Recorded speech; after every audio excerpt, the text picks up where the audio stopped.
አብዛኞቻችን በመዳም ቤት ስንሰራ ወይም ደግሞ ከኢትዮጵያ ስንመጣ ብዙ ነገሮችን አስበን እናቅደን እንዲሁም ደግሞ የፈለግነው ነገር ይገጥመና ብለን የምንመጣ ብዙ እህቶች አለን። እንግዲህ አብዛኞቻችን ከሚገጥመን ነገር ደግሞ የጠበቅነው ሳይሆን ያልጠበቅነው ክፉ ነገር ይገጥመን ይሆን ብለን ፈርተን መጥተን ጥሩ ነገር የሚገጥመን እንዲሁም ደግሞ ጥሩ ነገር ይገጥመና ብለን መጥተን መጥፎ ነገር የሚገጥመን አለን። ከዚህም መካከል ደግሞ በዋነኝነት የአሰሪዎቻችን ጸባይ ወይም ደግሞ የአረቦቹ ጸባይ ማለት ነው። በዋናነት ስደት ላይ ስንሰራ አስቸጋሪ የሚሆንብን ነገር ጸባያቸው ነው። ሰላም ጤና ይስጥልኝ ውድና የተከበራችሁ የሙቤ ዩቲዩብ ተከታታዮች በያላችሁበት የዓለም ዳርቻ ሰላማችሁ ይብዛል ብያለሁኝ። ሙቤ ዩቲዩብን ስትከታተሉ እንግዲህ ሁሌም እንደምላችሁ ላይክ እና ሼር ሰብስክራይብ ያደረጋችሁ ብዙ ጠቃሚ መረጃዎችን ማግኘት ትችላላችሁ። መግቢያ ላይ ሁሌም እንደምለው ሰላምና ፍቅር ለምየ ሀገራችንን ሰላም ህዝቦቿን ፍቅር ያድርግልን። በያላችሁበት የዓለም ዳርቻ ፈጣሪ አምላክ ከክፉ ነገር ሁሉ ይጠብቃችሁ። ክፉ ነገርን ከእናንተ አርቆ ደግ ነገርን እያቅርብላችሁ ብያለሁ። የእናንተንም መጥፎ አያሰማቸው ለቤተሰቦቻቸው፣ የቤተሰቦቻችንንም መጥፎ አያሰማን። ስደት ላይ ሆኖ ክፉ ነገርን መስማት እጅግ በጣም ስለሚከብድ ፈጣሪ አምላክ ከክፉ ነገር ከመስማትም ከማየትም ከመግጠምም ይጠብቃችሁ ይጠብቀን ብያለሁ። ሰላምና ፍቅር ለሀገራችን። እንግዲህ ጦርነትን በቃ ብሎ የሀገራችን ሰላም የሚመለስበትን ቀን ቅርብ ያድርግልን እያልኩኝ በዋናነት ወደ ያዝኩት ሀሳብ ለእናንተ ይጠቅማችኋል ያስተምራችኋል ብዬ ያሰብኩትን በፎዚ ዩቲዩብ ከትናንት ወዲያ ሰርቼ ነበረ። አብዛኛዎቻችሁ ግን ፎዚ ጋር ያላችሁ ሙቤ ጋር ስለሌላችሁ ሙቤ ጋር ያላችሁ ደግሞ ፎዚ ጋር ስለሌላችሁ ያው ሁለት ቻናል እንዳለኝ የምታውቁ አይመስለኝም። ይሄ የልጄ ቻናል ነው። የራሴ ደግሞ በራሴ ስም የከፈትኩት የራሴ የሆነ ቻናል አለኝ። ሁልጊዜ እናገራለሁ ይሄ ቻናል የልጄ ነው፣ ሀገር እስከምገባ ድረስ ነው እንጂ ከዛ በኋላ ሙሉ በሙሉ በሱ እጅና በሱ ቁጥጥር ነው የሚሆነው ማለት ነው። ወደ ገደለው ስገባ እንግዲህ የመጀመሪያው የሚሆነው ሁላችንም አረቦች ቤት ስንመጣ የአረቦቹ ጸባይ ለአንድ ወር ወይም ደግሞ ለ15 ቀን እጅግ በጣም ጥሩ ይሆንና ከዛ በኋላ ይቀየራሉ። ከዛ በኋላ የሚቀየሩት ደግሞ ምንድን ነው? ልክ እናንተ ጋር ለመጀመሪያ ጊዜ ጥሩ ሰዎች ይሆናሉ። በቃ እንደ እናት ይሆናሉ። ጸባያቸውን ምንም ነገር በቃ እናንተ ባልጠበቃችሁት መንገድ ጥሩ ይሆኑና በመሀል ቀይር ይላሉ። እና ለምንድን ነው የሚቀየሩት? የሚቀየሩበት ምክንያት ምንድን ነው ብለን ከጠየቅን ራሳችንን አንደኛው የመጀመሪያው ከኢትዮጵያ ስትመጡ 2 ወር ወይም 3 ወር እስከሚሆናችሁ ድረስ አረቦቻችሁ እጅግ በጣም ጥሩ ይሆናሉ። ከ2 ወር እና ከ3 ወር በኋላ ግን ይቀየራሉ። ያ ደግሞ ዋነኛው መንስኤው ምንድን ነው እንዲሁም ደግሞ መፍትሄው ምንድን ነው የሚለውን ነግራችኋለሁ። የመጀመሪያው እንደመጣችሁ 2 ወር እና 3 ወር ስትቀመጡ ጸባያቸው እጅግ በጣም ጥሩ የሚሆንበት ምክንያቱ ወይም ደግሞ እጅግ በጣም ጥሩ የሚሆንበት መንገዱ ብዙዎቹ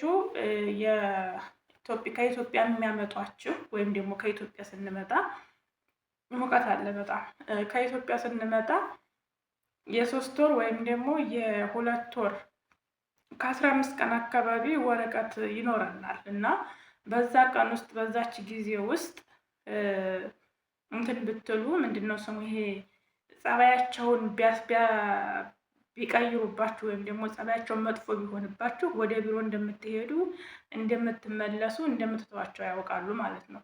ስለዚህ የእነሱ አማራጭ ምንድን ነው መሆን ያለበት? ያቺ የ2 ወር ኮንትራታቸው ወይም ደግሞ የ3 ወር ኮንትራታችሁ እስከምታልቅ ድረስ ጥሩ ሰው ይሆናሉ። ከዛ በኋላ ግን ምንድን ነው የሚያደርጉት? ጸባያቸውን ሙሉ በሙሉ ይቀይራሉ። ያ በቁጥጥራቸው ስር ወይም ደግሞ በእነሱ ስር እንደሆናችሁ ሲያውቁ የዛን ሰዓት በቁጥጥራቸው ስር እንደሆናችሁ ሲያውቁ ጸባያቸው ይቀያየራል ማለት ነው። ስለዚህ እናንተ ደግሞ የእነሱን ጸባይ ለማስተካከል ወይም ደግሞ የእነሱን ጸባይ እንዴት ነው ተቀብላችሁ ተግባብታችሁ የምትኖሩት የሚለውን ነገር ደግሞ ስነግራችሁ እንዴት ተለምዶም ከተሞክሮም ነው የምነግራችሁ። የመጀመሪያ መሆን ያለበት እነሱን ምን ስታደርጉ ነው የሚያናድዳቸው? ምን ስትሏቸው ነው በጣም የሚናደዱ? ለምሳሌ አንዳንድ አረቦች የሆነ ነገር ተናግራችኋቸው እናንተ ስትመልሱላቸው አይወዱም። የሆነ ነገር ስሪ ብለሽ ያንን ነገር ሰርተሽ ይሄ ነገር እኮ እንደዚህ አልሆነም ብላ ብትልሽ አንቺ እንደዚህ እኮ ነው ብለሽ ያንን ያለችሽን መልስ መስጠት ለእሷ ጥሩ አይደለም። በቃ ሁልጊዜ ያ ነገር የሚያበሳጫ ከሆነ አትመልሽላት፣ ተያት ማለት ነው። ምክንያቱም እሺ በቃ ማአልሽ በያት ማለሽ ብለሻ ስታልፊ ወይም ደግሞ ይቅርታ ብለሻ ስታልፊ ልክ እሷ አንቺን እንትን እንዳለችሽ የሆነ ምንድን ነው አለ አይደለ የሆነ የማነስ ወይም ደግሞ ልክ አንቺ ጥፋተኛ ሆነሽ እሷ ትክክል ሆና ይቅርታ ስትጠይቂያት አንቺ ጥፋተኛ እንደሆነች እና እሷ ትክክል እንደሆነች ወይም ደግሞ እሷ የበላይ እንደሆነች ይሰማትና በዛን ሰዓት ዝም ልትል ትችላለች። አብዛኛዎቹ አረቦች ደግሞ በቃ ይቅርታ ብላችኋቸው ምንም ብላችኋቸው የመጮህ ሱስ ያለባቸው አሉ። እነዚያ የመጮህ ሱስ ያለባቸው ሰዎችን ደግሞ ዝም በሏቸው፣ እንዳልኳቸው አትመልሱላቸው፣ ከእነሱ ጋር ከስላንት አትግጠሙ። ነገር ግን እናንተ ስሩ የተባላችሁትን ነገር በአግባቡ ስሩ። በተለይ ልጆቻቸውን፣ ቤተሰቦቻቸውን ቤት ውስጥ በተለይ ሽማግሌ ካለ፣ አሮጊት ካለች፣ እንዲሁም ደግሞ ህፃን ልጅ ብቻ በጥቅሉ ቤተሰቦቻቸውን በእነሱ በመዳሞቻችሁ ስር ያሉ ቤተሰቦቻቸውን አክብራችሁ ስራችሁን አክብራችሁ በአግባቡ ዝም ብላችሁ እየሰራችሁ እነሱ ሲፈልጉ ይጩሁ፣ ሲፈልጉ የራሳቸው ጉዳይ ነው። እናንተ እንዳልሰማ አልፋችኋቸው መሄድ ማለት ነው። ሁልጊዜ በጩሁባችሁ በተናገሯችሁ ቁጥር ግን የምትናደዱና የምትበሳጩ ከሆነ አንደኛ እናንተም በስሜት እነሱ ጋር ትነጋገራላችሁ። ስትነጋገሩ ደግሞ ሌላ ነገር ይፈጠራል።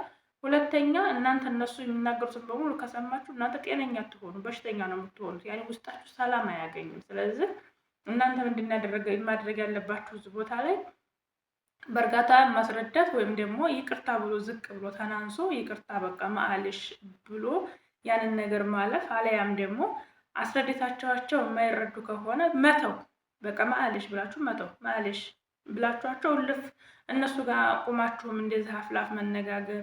አንዳንዶቻችን እልክ የሚባል ነገር አለ። እንደዚህ አድርጊው እሷ እንደዚህ ትለኛለች የሚል እልክ የሚባል ነገር ስላለ እልኩ ስለማይጠቅመን እኛን እዚህ ጋር እልኩ እኛ እነሱ ጋር ልክ መግባቱ እኛን ስለማይጠቅመን የባስ ጸባያቸውን ከምንቆጣጠረው በላይ የሆነ ስለሚሄድ አረቦች ደግሞ በተፈጥሯቸው ስትመልሱላቸው እና እንደተፈጥሯቸው የሆነ የበላይነት ስሜት እንደተሰማቸው እናንተ የበላይ እንዲሆናችሁ ይሰማቸዋል። አንድ እሱ ነው። ግን ምን አለ መሰላችሁ እናንተ እንትን የማትሉባቸው ምክንያት መንገዶች፣ እናንተ የማታልፏቸው ነገሮች እናንተ ሰራተኛ ስለሆናችሁ ብቻ ዝቅ አድርገን ቀጥቅጠን እንያዛችሁ ካሏችሁ የዛን ሰዓት መብታችሁን ማስከበር ግዴታ ስላለባችሁ መብታችሁን ማስከበር ትችላላችሁ ማለት ነው። ስለዚህ ብዙዎቻችን አረቦች ከኢትዮጵያ ስንመጣ ለአንድ ወር ለሁለት ወር ጥሩ የሆኑና ከሁለት ወር ከሶስት ወር በኋላ ጸባያቸው ተቀየረብን ብለን የምንጨናነቅ በቃ ስራ በመስራት በቃ በመሽቆጥቆጥ ከፍ ዝቅ በማለት ራሳችንን ቢዚ በማድረግ ምናምን በመፍራት አረቦቹ ጸባያቸው እንደ በፊቱ እንደምንመልሰው ይመስላችኋል። ያ ስህተት ነው። እነሱ ሲጀመር ያሰቡትና እናንተ የምታስቡት አንድ ስለማይሆን ስራችሁን መስራት ባለባችሁ ሰዓት ድረስ ብቻ ነው መስራት ያለባችሁ። ብዙዎቹ ያንን ነገር ለማስተካከል በቃ መስራት የሌለባቸውን ስራ ሁሉ እየሰሩ ማድረግ የሌለባቸውን ነገር ሁሉ እያደረጉ በሙሉ ፎከሳቸውን ወደ አረቦቹ በቃ አረቦቹ ጋር ያደርጉና ራሳቸውን የሚጎዱ እህቶች አሉ። የመጀመሪያ አረብ የሚወዳችሁ ራሳችሁን ስጠብቁ ነው። በአለባበስ የሚሆን በአመጋገብ የሚሆን ለራሳችሁ ነፍስያችሁን ስትወዱ ነፍስያችሁን ሳትበድሉ ስትቀሩ እነሱንም እንደማትበድሏቸውና እነሱንም እንደማትሏቸው ነው የሚያስቡት። እና ስለዚህ እናንተ ምንድነው ማድረግ ያለባችሁ? እነሱ በተቀየሩ ቁጥር የእነሱን ጸባይ ማስተካከያ እየመሰላችሁ መስራት የሌለባችሁን ማድረግ የሌለባችሁን እናንተን የሚጎዳችሁን ነገር አታድርጉ። ማድረግ ያለባችሁን መስራት ያለባችሁን በስነ ስርዓት ይሄ የኔ ስራ ነው የምትሉትን ነገር ብቻ ሰርታችሁ ከዛ ውጭ ግን እናንተ እንደዚህ ነው ካለቻችሁ ማአለሽ ብላችሁ ለፏት። ማአለሽ ብላችኋት ደግሞ እሷ የማታልፍ የምትጨቃጨቅ ከሆነ ይውጣላት፣ የራሷ ጉዳይ ነው። ምን አገባችሁ? ትለፍልፍ ስታጓራ ውላ ስታጓራ ስትገር ምን አገባችሁ? እናንተ ትታችሁ ስራችሁን ብቻ መስራት ነው። በጣም የሚበዛ ከሆነ ኻላስ ማአለሽ ወድን ያለ መክተብ በሏት ማለት ነው። መክተብ መሄድ ይፈልጋለሁ ውሰጂ በሏት። ሌላ የምታመጣው ምንም ነገር የለም። ስለዚህ ብዙዎቻችሁ አረብ ቤት ስትሰሩ በሁለት ወር በሶስት ወር ጸባያቸው የሚቀየርባችሁ ከሆነ ያልኳችሁን ነገር ማድረግ ነው። የእነሱን የሚያበሳጫቸውን ነገር ደጋግማችሁ ካያችሁ በኋላ ምናልባት አሁን እህቴ ጠለብ አይደለችም፣ አሁን ቅርብ ጊዜ ነው ያስወጣኋት። ግን 4 ወር ድረስ በጣም ጥሩ ነበረች ጸባዋ። አሁን ግን በጣም እየተቀየረች ነው። የሆነ ነገር እዚህ ጋር እንዳታነሽ ብላኝ እሺ ብዬ ያንን ነገር ሳላነሳው ስጠብቃት ለምን አላነሳሽም ብላ ትለኛለች። አታንሺ ብለሽኝ እኮ ነው ስላት ትጮኻለች አለች። ትንሽ እህት አሁን እዚህ እኔ ጋር አለች የምትሰራ ማለት ነው። እኔ ጋር ስላችሁ እዚህ እኔ ቤት ውስጥ ሳይሆን ሌላ እዚሁ ሰፈር ሌላ ቤት ትሰራለች እና ጸባዋ ከ4 ወር በኋላ ተቀየረችብኝ አለች እና ልክ እንደሱ አሁን ለምሳሌ አሁን እሷ ወታ ስለሆነ የምትሰራው ትታት መሄድ ትችላለች። ማንም የሚያስገድዳት የለም፣ ማንም የሚይዛት የለም። በፈቃዷ ብቻ ስራ ስለሌለ አንገቴን ደፍቼ ልኑር ካለች እንጂ እሱ የሚያስገድዳት ነገር የለም። ግን እናንተ ለምሳሌ ልክ እንደዚች እንደ እህት የሆነ እህት አሁን ምንድን ነው ያደረገችው? በቃ እሷ እንደዛ ስትላት አይ በቃ እኮ እንደዚህ ብዬሻለሁ ስትላት ልጅቷ ምንድን ነው የምታደርገው? ትታት ነው የምትሄደው። እኔ ደግሞ የኔ እህቴ እንትን ናት የሆነች ከድለስ ነገር ናት ይሆናል አይደለ? ሰውን በእንትን እንደዚህ እንትን ብላ እንደዚህ እንትን አለ አይደለ? የሆነ ሽቁጥቁጥ ብላ የምትኖር አይደለችም። ተሽቆጥቁጣ የምትኖር አይደለችም እና እየጮኸች ትቻት ትሄዳለሁ አለች። ምን አገባኝ ራሷን ካለመባት ነው የምትለው። እና እናንተም ማስረዳት ባለባችሁ መንገድ አስረዷቸው። የሚረዱ ከሆነ ይረዱ፣ የማይረዱ ከሆነ ደግሞ እነሱ ጋር ቁማችሁ እዛ እነሱ ሌሌ እያሉ ሲጮሁባችሁ እነሱ ሲበሉ ሲጠጡ ኤነርጂያቸውን ሰብስበው መጥተው እናንተ ጋር ሲጨፍሩባችሁ እናንተ ስትደክሙ ውላችሁ ምናልባት ሳትበሉ በራብ አንጀታችሁ ሊሆን ይችላል፣ በደከማችሁ ሰዓት ሊሆን ይችላል። እንዲህ በዛ ሰዓት መጥተው እኝኝኝ ካሏችሁ ማአሊሽ ካላስ ብላችኋቸው መሄድ ካጠገባቸው ዘወር ማለት ነው። እና ይሄን ነገር አድርጉ።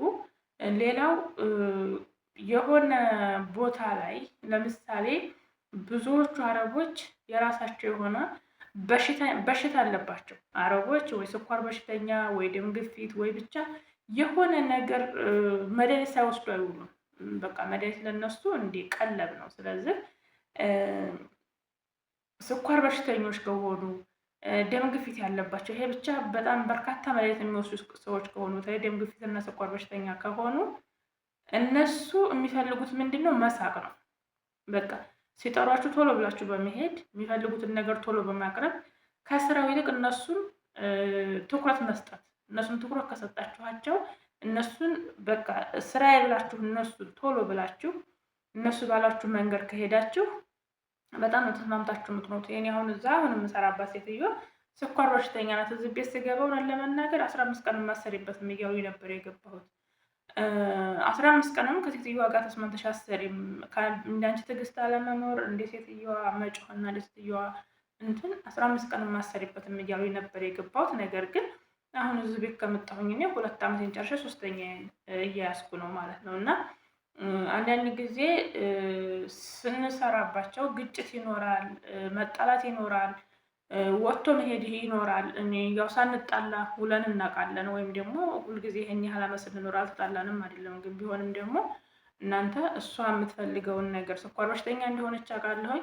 ስኳር በሽተኛ መሆኗንም ብቻን ሳይሆን ደግሞ ትልቅ ሰውም ስለሆነች ትዕግስትና ሶብር የሚባለው ነገር እሷ ጋር አይኖርም። ስለዚህ እሷ የምትፈልገውን ነገር ለማድረግ እስከሆነ ድረስ እዚህ ቤት የገባሁት እኔም እሷ የምትፈልገውን ነገር ስራ እንኳ እየሰራሁ ከሆነ አቋርጬ ነው፣ ቤት እያጸዳሁ ከሆነ ቤቱን አቋርጬ ነው እሷ ከተነሳች ወይም ደግሞ እሷ ከጠራችኝ የምሄደው።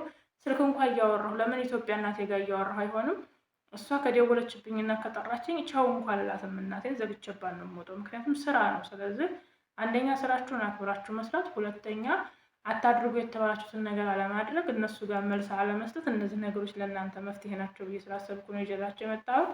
ዛሬ እንግዲህ ያመጣሁላችሁ ሀሳብ ወይም ደግሞ ለእናንተ ይጠቅማችኋል ያልኩት ነገር ይሄን ይመስል ነበረ።